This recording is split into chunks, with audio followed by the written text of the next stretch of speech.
Anche quest'anno l'amministrazione comunale di Porto Empedocle ha voluto dedicare il Natale ai bambini e alla Torre di Carlo V abbiamo il piacere di avere per il terzo anno consecutivo Oana il Giardino dell'Infanzia con Eleonora Clio di Girgenti, che farà vivere ai nostri bambini il Natale del passato, il Natale delle case delle nostre nonne, il Natale fatto di tavolate in famiglia, di giochi semplici, magari di pochi regali, però fatto di persone. Permetterà loro di entrare quasi all'interno di un presepe vivente, dove potranno vedere i mestieri del passato e far tornare bambini anche chi oggi non lo è più.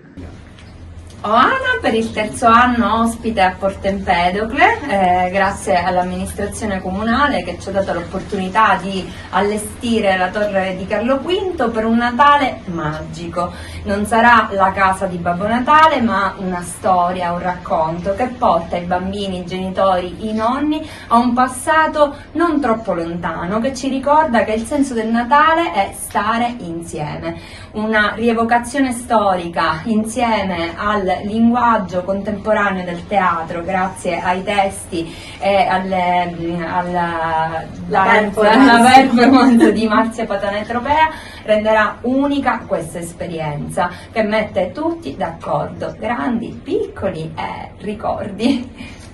Dove il Natale era fatto di persone, un tempo lontano, ma mica così tanto. Io ero lì, seduta ad osservare mia nonna ricamare, e tra un punto dritto ed uno d'erba canticchiava un motivetto di cui a volte scordava le parole.